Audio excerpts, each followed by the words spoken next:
الحمد لله رب العالمين الرحمن الرحيم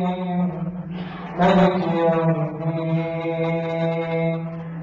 إياك نعبد وإياك نستعين اهدنا الصراط المستقيم صراط الذين أنعمت عليهم غير المغضوب عليهم ولا الضالين آمين. واتل عليهم نبأ آدم بالحق إذ قربا قربانا فتقبل من أحدهما ولم يتقبل من الآخر قال إنما يتقبل الله من المتقين لئن بسطت إلي يدك لتقتلني ما أنا بباسط يدي إليك لأقتلك إني أخاف الله رب العالمين إني أريد أن تبوء بإثمي وإثمك فتكون من أصحاب النار وذلك جزاء الظالمين فطوعت له نفسه قتل أخيه فقتله فأصبح من الخاسرين فبعث الله غرابا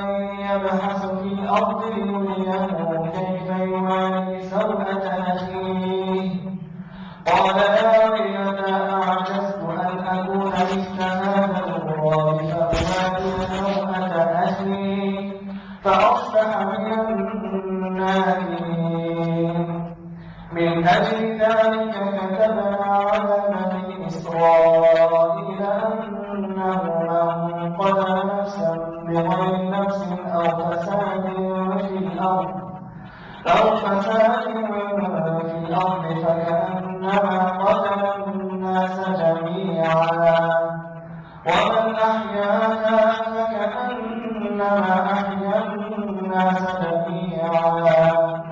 ولقد جاءتهم رسلنا بالبينات ثم إن كثيرا منهم بعد ذلك في الأرض لمسرفون إنما جزاء الذين يحاربون الله ورسوله ويسعون في الأرض فسادا أن يقتلوا أو يصلبوا أو تقطع أيديهم وأرجلهم من خلاف أو ينفوا من الأرض ذلك لهم خزي في الدنيا ولهم في الآخرة عذاب عظيم إلا الذين تابوا من قبل أن تقدروا عليهم فاعلموا أن الله غفور رحيم. الله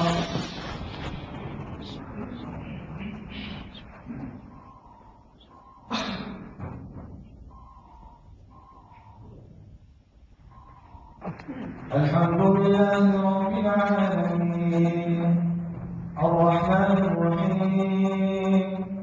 مالك يوم الدين إياك نعبد وإياك نستعين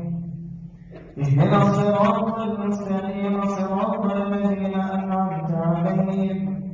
غير المغضوب عليهم ولا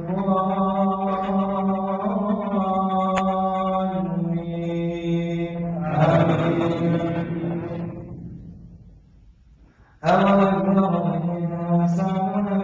أنا خلقناه من نطفة فإذا هو خصيم مبين وضرب لنا مثلا ونسي خلقه قال من يحيي العظام وهي رميم قل يحييها الذي أنشأها أول مرة وهو بكل خلق عليم الذي جعل لكم من الشمس الأخضر نارا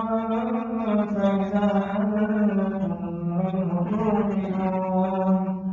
أوليس الذي خلق السماوات والأرض بقادر على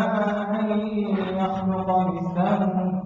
بلى وهو الخلاق العليم إنما أمره إذا أراد شيئا أن يقول له كن فيكون